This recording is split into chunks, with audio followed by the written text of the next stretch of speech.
Hello and welcome to another update video about Solana. Solana is holding at pretty much the same price level it did yesterday. So we talked about Solana breaking out of this descending wedge. We haven't really seen increased volume. There was only a little bit more volume than at the low here.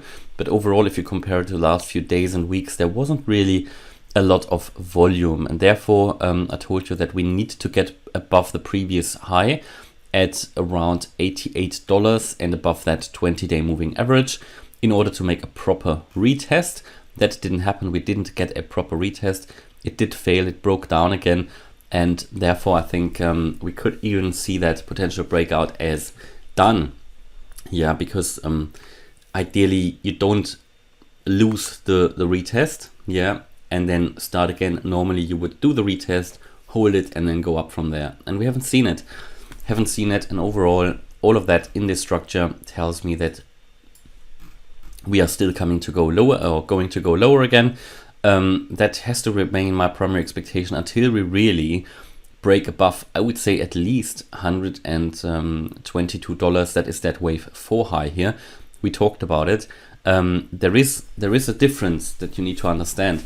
Of course, at any point in time, these cryptos, they are very volatile. At any point in time, you can see very volatile movements. But I know that a lot of people are waiting for that significant low to be in and then be able to go into the market in a market that will make only sustainable higher moves and higher highs and higher lows.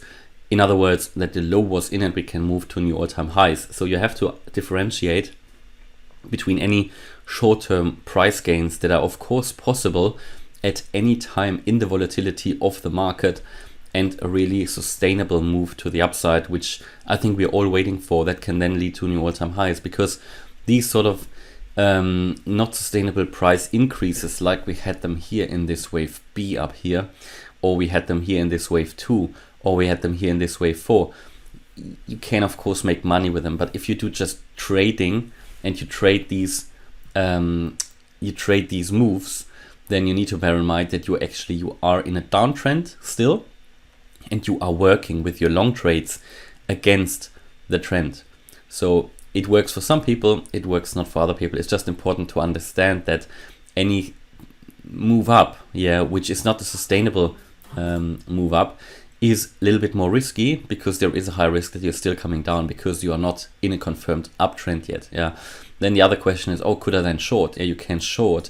But why would you short down here where you already lost 60-70%? Would you not rather short up here at the top when we talked about the correction would start? But then I don't like shorting. Shorting for me is like, it's a bit like going long on the dollar. It's a bit like more risk, because eventually if you go short, you need to understand that the lowest an asset can go is 0, but to the upside it can pretty much go into infinity.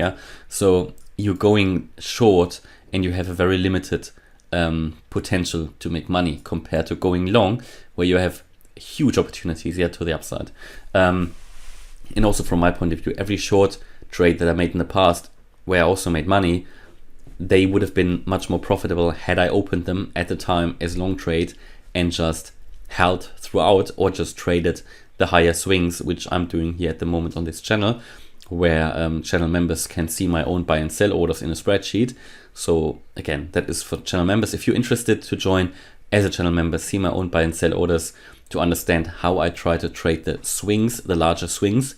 And I'm not talking about weekly time frames here. I'm talking about, we are taking profit up here, in November, and we're starting to buy down here in February.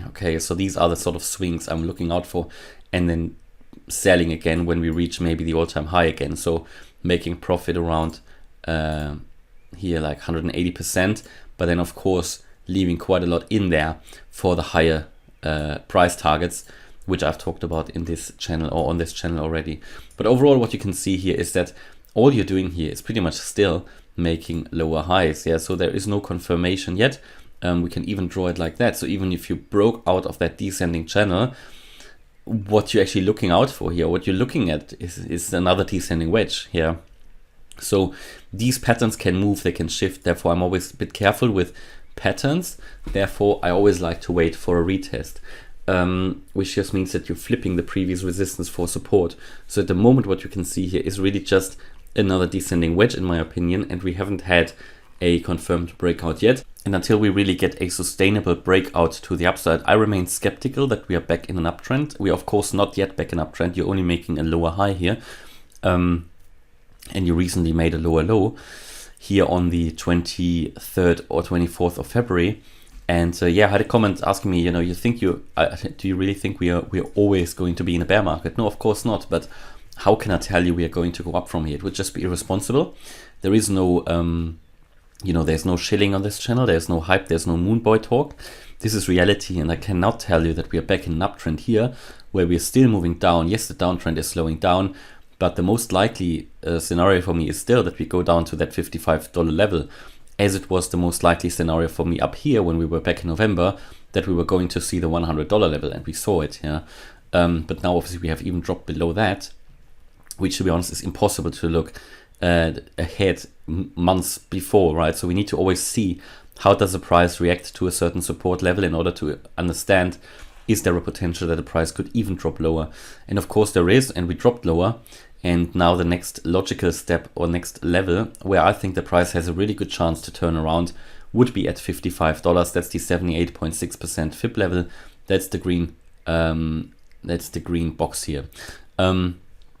And of course, at any point in time, if you break out of that wedge to the upside, of course there's upside potential, but is it sustainable? We can only see, I think, as soon as we break maybe above $122. That's sort of my my scenario that I want to see at least. Yeah, I mean, even better, here's the 200-day moving average, but then we're already at $150. But then if we're talking about a potential of Solana of at least $450, probably more likely 650 to 700 long term, then that would be okay as well. But it depends on how long you want to wait to get the foot in the door here. And I also have to tell you, there's no guarantee we're going to go down to $55, because Solana has done what it needs to do in this correction. It's done a lower low. It's come below the wave A. We're looking here at a classical ABC correction, and it's done that, which doesn't mean it needs to have completed the correction, but the potential is there. And at any point in time, we need to be ready for new all-time highs. Yeah, but of course, only as soon as we see it in the price structure. At the moment, I can't see it yet. So that's my view on Solana. Hopefully that video was useful. If you liked it, please hit the like button, leave a subscribe, and also comment. And if you really like the content, then check out the channel membership. Thanks a lot. Bye-bye.